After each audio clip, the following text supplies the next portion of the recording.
Bonjour à tous et bienvenue dans Smart Patrimoine. Smart Patrimoine, l'émission qui vous accompagne dans la gestion de vos finances personnelles et qui décrypte également avec vous les actualités et les enjeux du secteur de la gestion de patrimoine. Une émission que vous pouvez retrouver tous les jours sur Bismart. Et au sommaire de cette édition, nous commencerons avec les clés de l'IMO, le rendez-vous dédié à l'investissement immobilier de Smart Patrimoine. Et en l'occurrence, nous nous intéresserons à l'assurance, aux assurances auxquelles peuvent souscrire les propriétaires bailleurs, ce qui nous amènera évidemment à évoquer les risques auxquels peuvent faire face les propriétaires bailleurs. Et pour cela, nous aurons le plaisir de recevoir dans un instant sur le plateau Jérôme Robin, fondateur de Nous Assurons. Nous enchaînerons ensuite avec Enjeu Patrimoine, un enjeu patrimoine consacré aux dons, aux legs ou à l'investissement philanthropique, des demandes qui ressortent de plus en plus selon un certain nombre d'experts de la gestion de patrimoine. Pour en parler, nous aurons le plaisir de recevoir dans un instant sur le plateau de Smart Patrimoine Laura Kosmenzov, consultante mécénat et libéralité chez Patrimonio Finance, mais aussi Caroline Rémus, associée et co-aide d'Apax Développement, notamment en charge de l'Apax Philanthropy Fund. On se retrouve tout de suite sur le plateau Smart Patrimoine.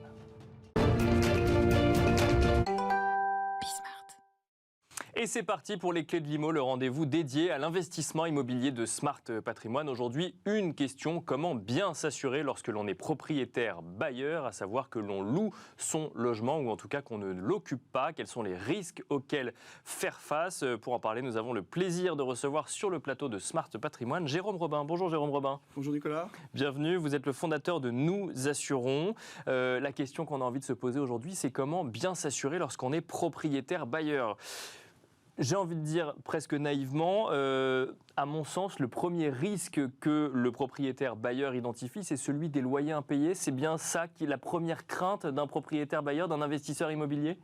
Pour l'investisseur, c'est certain. Il va dépendre des revenus du bien immobilier pour probablement rembourser son crédit ou pour assurer son train de vie. Du coup, effectivement, l'entrée d'argent est importante et du coup, c'est important de l'assurer. Est-ce que ça peut remettre en cause des projets immobiliers, le fait d'avoir peur de faire face à des loyers impayés ou à un locataire qui ne paye pas ? Oui, alors d'ailleurs c'est pour ça que les produits d'assurance sont sortis. C'est que quand il y avait de l'investissement locatif, souvent il y avait la crainte de l'absence de revenus ou la carence des locataires. D'accord. C'est-à-dire qu'il n'y ait même pas d'occupants. Donc c'est pour ça qu'il y a des produits d'assurance qui ont été développés et qui vont couvrir ces risques-là.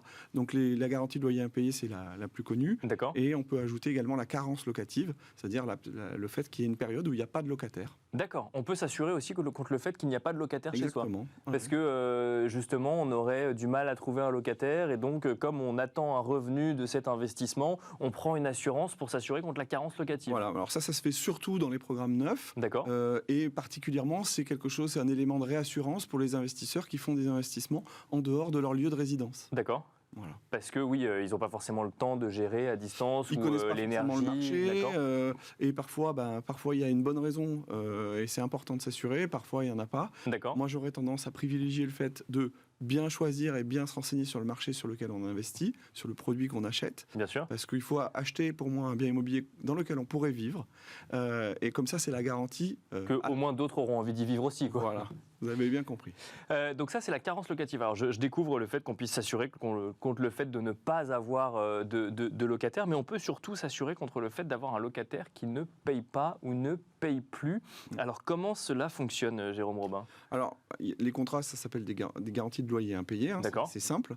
Il y a deux canaux de distribution. Soit votre bien est donné en gestion et c'est l'administrateur de bien qui va s'occuper à la fois de vous assurer, à la fois de gérer le début du sinistre, le moment où ça commence, où le locataire commence à ne pas payer. D'accord. Et comment on estime le début d'un sinistre ? C'est quoi ? C'est 1, 2, 3 mois de loyer impayé ou c'est la fin du mois qui suit l'échéance du loyer. Voilà. Donc si on a un peu de retard sur le mois, on n'est pas encore considéré comme loyer impayé, et ensuite ça passe en loyer impayé. Voilà, il y a un courrier recommandé qui est fait au bout de 45 jours, ça s'appelle un commandement de payer. D'accord. Et ensuite, là, c'est la procédure d'assurance démarre. Voilà. Donc ça, c'est la déclaration du sinistre, finalement. Et alors, si je reviens sur ma question initiale, comment on s'assure correctement contre les loyers impayés L'ensemble des contrats du marché, alors nous, on travaille avec plusieurs compagnies, mais globalement, il y a quand même des socles communs. Un plein de garantie aux alentours de 90 000 €, c'est-à-dire souvent plus de 3 ans de loyer. D'accord. Une garantie qui intègre les détériorations immobilières. D'accord. Parce que quand on a des locataires très indélicats, ça arrive régulièrement que les logements soient rendus pas dans un état de salubrité parfait. D'accord. Et donc ça rentre dans des garanties loyers impayés. Exactement. D'accord. Ouais. Et puis l'intérêt pour le locataire, le propriétaire bailleur, c'est que cette assurance est déductible de ses revenus fonciers. D'accord, parce que justement, ça lui permet de se prémunir potentiellement de risques sur ses revenus fonciers. Vous disiez que la garantie, c'est quoi? C'est 3 ans maximum? Ça peut aller, c'est 90 000 euros, mais on va dire qu'une procédure d'expulsion, même si elle se passe très mal, ça sera 3 années. D'accord. Et là, 90 000 euros, souvent, ça va couvrir plus que 3 ans. Et alors, concrètement, quand je suis propriétaire bailleur, quelles sont les règles auxquelles je dois me soumettre pour être sûr d'être assuré si jamais mon locataire ou ma locataire ne paye pas son loyer? Alors, déjà, il y a une sélection au préalable. D'accord, il faut vérifier les dossiers quand même. Voilà, le locataire qui va rentrer dans votre logement, il faut qu'il puisse avoir les moyens de le payer. D'accord. Donc, c'est en général, ce qui est retenu, c'est 33-35% du montant du revenu pour payer le loyer. Donc, le revenu doit être égal à 3 fois le loyer, quoi. Voilà. D'accord. Et donc ça, c'est la première. Ça, c'est une borne, on va dire. D'accord. On peut déroger, mais c'est la grande règle. D'accord. Tout dépend des montants finalement de revenus et de loyers. Voilà. Okay. Donc si le locataire est choisi par une agence immobilière, c'est entre guillemets le travail de l'administrateur de biens. D'accord. Si par contre vous louez en direct à un locataire, dans ce cas-là, vous allez avoir des assureurs qui vont se positionner directement avec des taux bien sûr différents puisque le niveau de service n'est pas le même. D'accord. Mais on va pouvoir avoir une sélection du locataire et une validation du locataire. Donc l'assureur valide quand même qui il assure, quel est le profil qu'il assure. D'accord. Et globalement, si un assureur dit on ne prend pas cette personne, probablement c'est que soit il y a eu préalablement des incidents, soit il y a des faux documents. Ça peut arriver, ça arrive d'avoir des faux documents? Ça arrive souvent, oui. D'accord. Dans les villes en tension ou de manière générale? Dans les villes en tension, dans les grandes villes, dans les villes où les loyers sont chers, on retravaille sa feuille de paye ou des choses comme ça. Oui. D'accord. Et donc ensuite, donc ça c'est les règles à respecter. Alors en fait, il y a surtout une règle de revenus finalement, si je comprends bien, où le locataire doit monter pas de blanc sur ses revenus et ensuite on considère que oui, c'est un risque que l'assureur peut assurer. Voilà, c'est ça. Vous constatez que ça arrive souvent les loyers impayés parce qu'en fait, on a cette image un peu d'Épinal que quand on est face à cette situation, c'est très compliqué de s'en extraire en tant que propriétaire bailleur. Mais en termes de quantité, est-ce que c'est des choses que vous voyez régulièrement? Alors, en termes de proportion, le taux préalable, c'était 3%. Peut-être cette année, on va monter vers 4%. 4% de tous les investissements immobiliers en fait, se finissent sur des loyers impayés. Donc c'est très faible. D'accord. C'est très faible si vous avez 100 appartements. D'accord, oui. Si vous en avez un et que vous êtes parmi les 3, là c'est un gros problème si vous n'êtes pas assuré. Donc c'est sûr que la plupart des propriétaires bailleurs français, ils ont 1 ou 2 logements. Et que impérativement, ils ont besoin d'avoir leurs revenus en face de leur créance. Alors justement, c'est j'ai envie de dire un message qui a été entendu au niveau de l'Assemblée nationale et du législateur, puisque on a vu une loi anti-squat proposée à l'Assemblée nationale, adoptée en première lecture. Alors la loi n'est pas encore promulguée, mais en tout cas, il y a des discussions sur le sujet. Et parmi les propositions, il y a notamment cette possibilité de résilier plus facilement et unilatéralement le bail lorsqu'on est propriétaire et que l'on fait face à des loyers impayés. Est-ce que ça réduit le risque pour le propriétaire ? Alors, c'est important pour le propriétaire d'avoir la loi pour lui. Maintenant, ce n'est pas ce qui va faire partir le locataire. Donc, j'imagine et j'espère que la loi, c'est un premier pas vers ensuite une mécanique de procédure d'expulsion, peut-être avec des cadences un peu plus rapides que ce qu'on observe aujourd'hui, puisque parfois, c'est 2 ans pour faire sortir des locataires. Et donc, ce que vous dites, c'est que la loi n'est pas suffisante finalement. Et qu'est-ce qui se passe pendant les 2 ans où en fait on n'a pas touché de loyer, par exemple? La loi, c'est une avancée. Mais tant que la mise en exécution d'une décision de justice n'est pas rapide, il vaudra, et ça maintient l'intérêt d'une assurance qui soit solide. D'accord, ouais, et qui vienne peut-être compenser les revenus, effectivement. Alors ça, c'est le sujet loyer impayé qu'on identifie comme le risque, alors peut-être pas le risque majeur, mais ce qui fait le plus peur en tout cas à l'investisseur immobilier. Est-ce qu'il y a d'autres risques en tant qu'assureur ou courtier en assurance que vous identifiez quand on est propriétaire bailleur et qu'il faut bien avoir en tête lorsqu'on se lance dans un investissement immobilier? Il y a la partie propriétaire non occupant, mais celle-ci est obligatoire, donc là on n'a pas trop de risque d'y échapper. Mais ça peut déboucher sur des sinistres importants, donc c'est une petite prime, une centaine d'euros, et il faut vraiment s'assurer en propriétaire non occupant. Si vous avez un administrateur de biens, il vous l'imposera, et si vous êtes bailleur individuel, pensez à le faire. Donc si j'achète un appartement ou une maison, que j'ai pas de gaz, pas d'électricité, que je ne fais pas de feu, puisqu'en fait je n'y suis absolument jamais et que ça n'est pas encore loué, il faut quand même que je sois assuré. Exactement. Propriétaire non occupant. D'accord. Et je peux être responsable si jamais il y a un sinistre. Oui, vous pouvez l'être. S'il n'y a pas d'occupant, on va venir vous chercher, oui, ça c'est sûr. Donc il faut penser à s'assurer, très bien, oui. Et puis la garantie, et ça va être d'actualité, parce qu'il y a quand même une volonté de rénovation énergétique, vous en avez entendu parler, soit au travers des copropriétés, soit au travers des aménagements des appartements, des parties privatives. Là, il va y avoir des travaux, il va y avoir différents corps d'État qui vont pouvoir intervenir sur de la rénovation énergétique. Et là, quand on est dans cette mécanisme-là, ce mécanique d'investissement, on a intérêt à se protéger avec une garantie dommage-ouvrage. Cette garantie-là, elle va chapeauter la garantie décennale des différents corps d'État qui vont intervenir. C'est-à-dire qu'elle va... Eh bien, c'est-à-dire si vous mettez des panneaux solaires sur le toit d'une copropriété et que en même temps vous faites refaire le système de chauffage, qui a une fuite d'eau, vous pouvez avoir une fuite du toit, ou ça peut être le plombier qui a mal fait son boulot. En général... mais le plombier, il est assuré normalement. Oui, il est assuré. Mais la dommage ouvrage, elle vient régler le problème. Elle intervient en garantie, elle fait la réparation et ensuite elle exerce le recours contre l'artisan qui est assuré. D'accord. Donc quel intérêt pour le propriétaire bailleur d'avoir une deuxième assurance alors que son de pas avoir à savoir qui est responsable de l'origine du sinistre pour être indemnisé. Notamment par exemple dans des cas de copropriété par exemple, où est-ce que ça dépend de la copropriété, de moi, de mon artisan, est-ce qu'il y a plusieurs... Là j'ai cité deux intervenants, mais sur des chantiers de rénovation énergétique, il peut y en avoir 4 ou 5. D'accord. Vous pouvez avoir de l'isolation par l'extérieur, vous pouvez avoir les fenêtres, vous pouvez avoir plein de choses. Est-ce qu'on a fait le tour des risques, Jérôme Robin? Ça en fait déjà pas mal quand même quand on est propriétaire bailleur. Ça reste quand même des opérations qui sont intéressantes à la fin, ou... Alors, il y a un risque également sur lequel on va sortir un produit. Je vous en ai pas parlé, mais je vais le faire maintenant. Faites-le, c'est maintenant. C'est une garantie sur la revente. D'accord. Quand on achète quelque chose, on va avoir un temps d'exposition. On peut avoir des contraintes de vie qui puissent nous obliger à revendre un bien immobilier. D'ailleurs, que ce soit un investissement locatif ou une résidence principale. Et là, on va sortir un produit d'assurance qui va couvrir justement la perte de valeur en cas de revente forcée. En lien, j'imagine, avec des études de prix, enfin de marché et de prix sur combien est-ce que j'aurais pu le revendre. Mais souvent, ça peut être des ruptures de PAC, ça peut être des cas de divorce, des choses comme ça. C'est souvent le fait générateur est souvent autour de ça. Ou un licenciement, une perte d'emploi. Mais en ce moment, comme c'est un peu le plein emploi, c'est pas trop le sujet du moment. Vous reviendrez nous en parler, effectivement, et c'est des questions qu'on se pose souvent, ces fluctuations de prix de l'immobilier en France. Merci beaucoup, en tout cas, Jérôme Robin. Je rappelle que vous êtes fondateur de Nous Assurons. Merci beaucoup. Merci. Merci à vous également de nous avoir suivis. On se retrouve tout de suite dans Enjeu Patrimoine. Quelles sont les options qui s'offrent à vous lorsque vous voulez vous tourner vers de la philanthropie? Voilà le sujet que nous allons traiter à présent dans Smart Patrimoine et plus particulièrement dans Enjeu Patrimoine. Pour en parler, nous avons le plaisir d'avoir deux expertes sur le plateau de Smart Patrimoine. Laura Kosmenzov, tout d'abord, bonjour. Bonjour Nicolas. Vous êtes consultante mécénat et libéralité chez Patrimonio Finance et nous avons le plaisir d'être accompagnés également par Caroline Rémus. Bonjour. Bonjour. Vous êtes associée co-aide de Apax Développement et notamment en charge de l'Apax Philanthropy Fund, sur lequel nous reviendrons dans un instant. Je vous propose de commencer avec vous, Laura Kosmenzov. Ce sujet philanthropie, est-ce que c'est un sujet que vous voyez revenir régulièrement dans les discussions que vous pouvez avoir avec vos clients, quels qu'ils soient, entrepreneurs, investisseurs ou autres?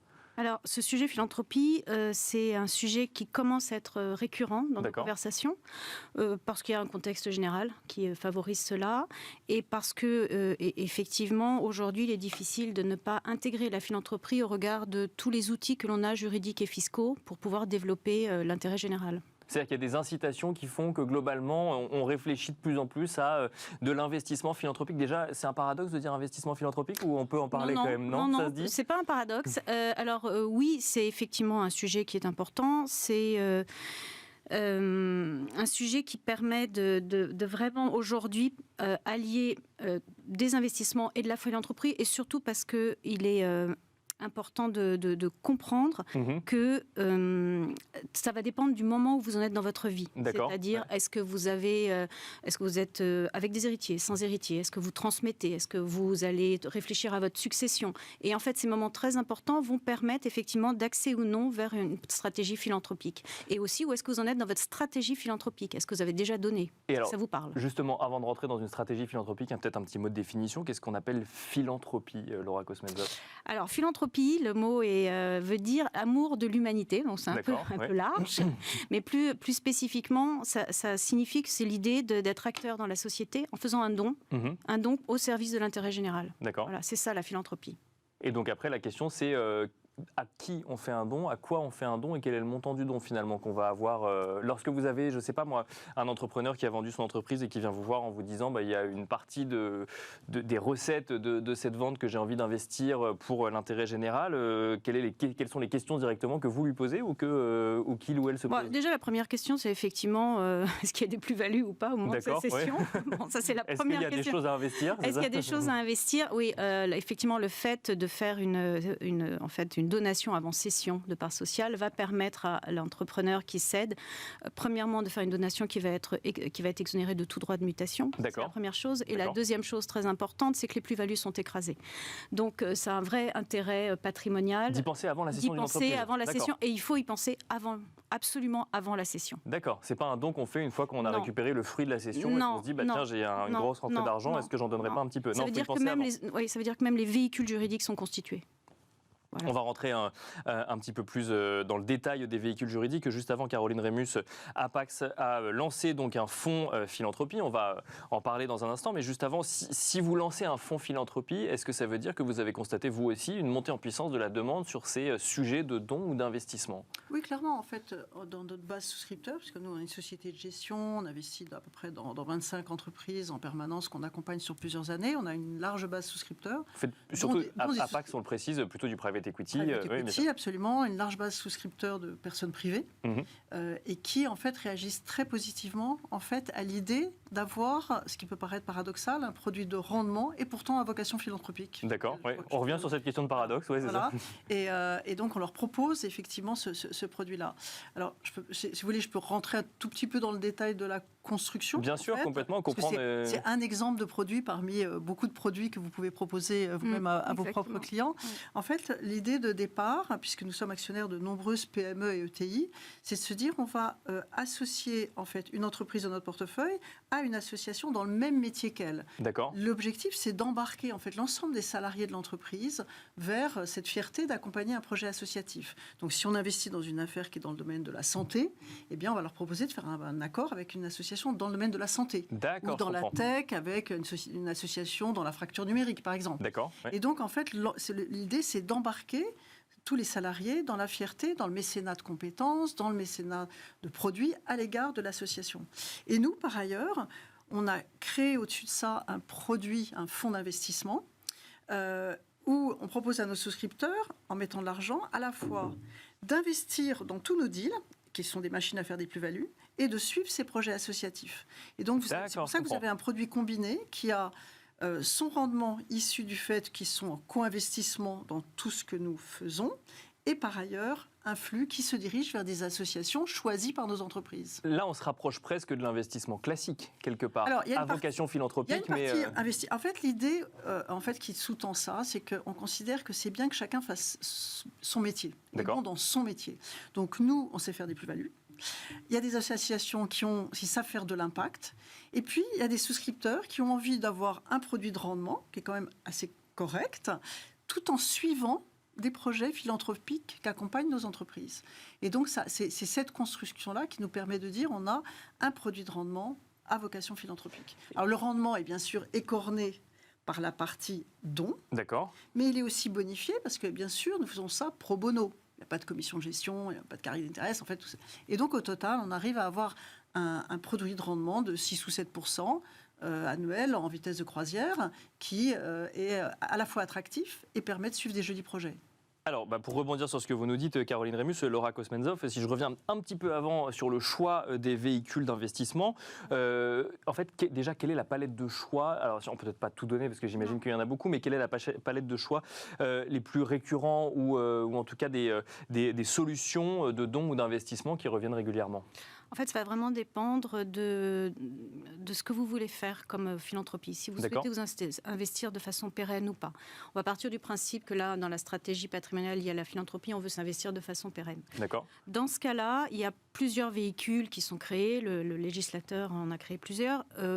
que l'on peut classifier globalement du plus impliquant et du plus institutionnel, qui va être la fondation reconnue d'utilité publique, à la fondation abritée, qui va permettre en fait effectivement, de toute façon, dans les deux cas, de mettre de façon irrévocable une partie de votre patrimoine au service de la cause. D'accord. Ouais. Mais la différence, c'est que ça va être une fondation abritée qui va être sous l'égide d'une fondation abritante et qui donc va permettre au philanthrope de se consacrer à sa cause et de ne pas être noyé sous les contraintes administratives, juridiques. D'accord, je comprends. Voilà. Plutôt que de créer sa propre fondation, Exactement. une fondation abritée, c'est un simple contrat. D'accord, ça simplifie la création de sa fondation. Complètement.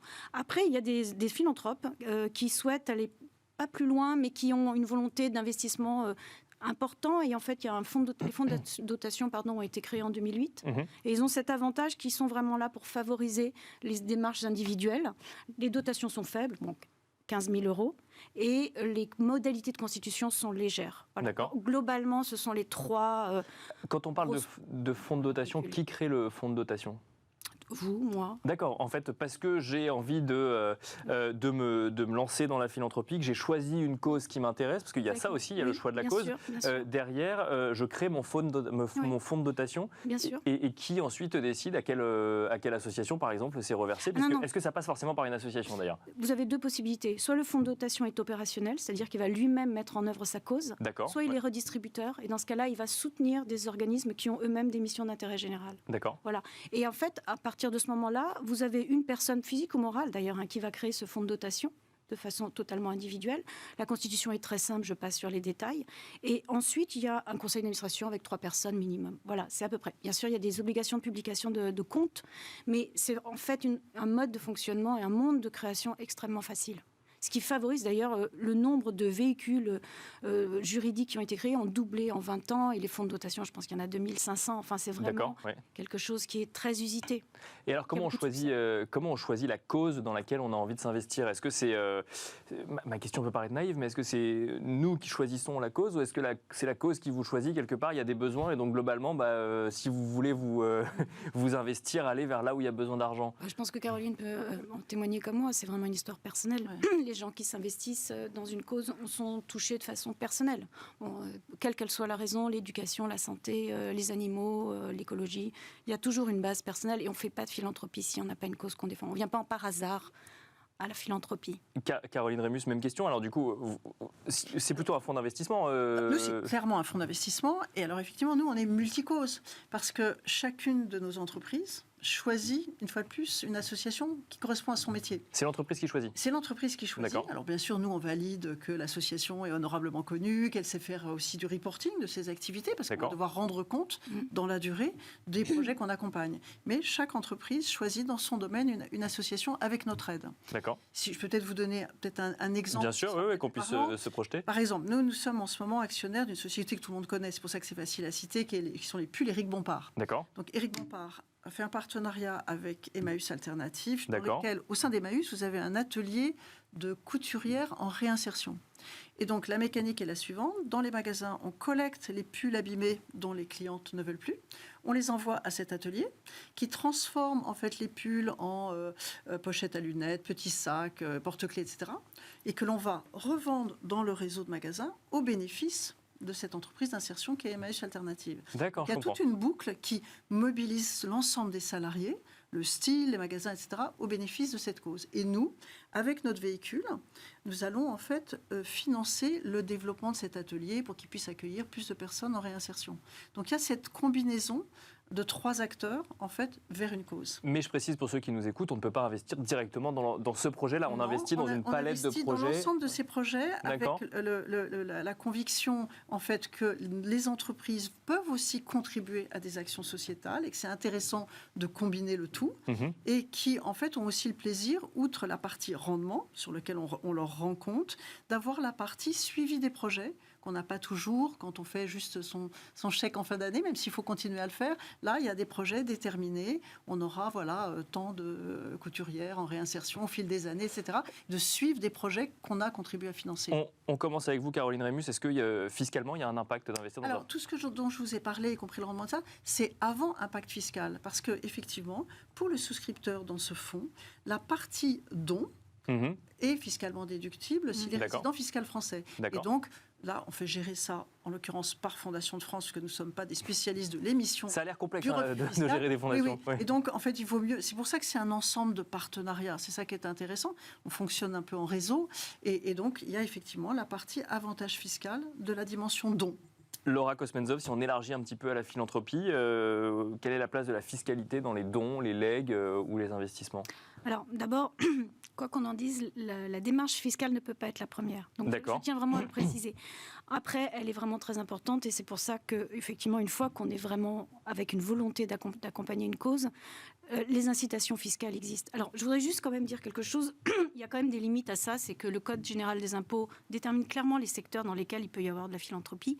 Par ailleurs, le droit civil aussi contingente clairement ce que l'on peut qualifier d'intérêt général. Bon, cela mis à part, les démarches fiscales sont fondamentales et ce sont des optimisations pour aider effectivement et accompagner les causes d'intérêt général. D'accord. Donc, elles vont dépendre. Il y a des régimes fiscaux pour les entreprises, des régimes fiscaux pour les particuliers. Il y a effectivement, je dirais, des régimes fiscaux qui vont favoriser directement qui vont favoriser, comment expliquer ça clairement ? La défiscalisation ? La défiscalisation dans la démarche philanthropique et qui va être une démarche pérenne. Et donc là, on pourra en citer quelques exemples si vous voulez ensuite. Et puis après, il y a le don ponctuel qui fait l'objet d'énormément d'avantages fiscaux, réduction d'IR, réduction d'IS. Et même, quand même dans des ordres de grandeur, à 60%, 66%, 75% de déduction. Qui ne sont pas négligeables. En France, on est très encouragé à ça.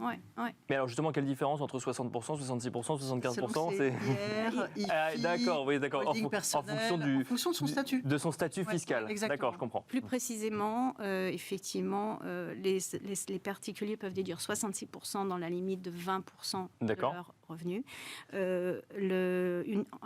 Pour l'IS, ça va être 66% dans la limite encore de 0,5 au-delà de 2 millions. D'accord. Voilà.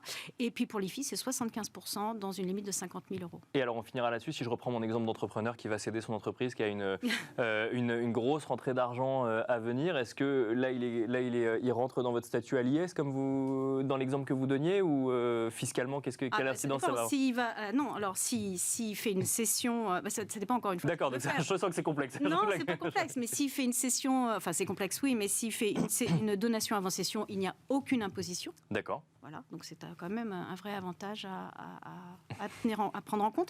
Il faut quand même faire attention à une chose, c'est qu'il y a quand même en droit civil une obligation alors pas dans le cadre de la cession d'entreprise, mais il faut respecter les quotités disponibles et les quotités réservataires. On ne fait pas n'importe quoi. Voilà, donc il y a le droit qui rentre en jeu. Merci beaucoup Laura Kosmenzov, consultante mécénat et libéralité chez Patrimonio Finance. Merci Caroline Rémus, associée co-aide de Apax Développement, notamment en charge de l'Apax Philanthropy Fund. Merci à vous de nous avoir suivis. On espère vous avoir donné quelques réponses sur les stratégies philanthropiques que vous pouvez souhaiter mettre en place. Et on se retrouve très vite sur Bismart pour un nouveau numéro de Smart Patrimoine.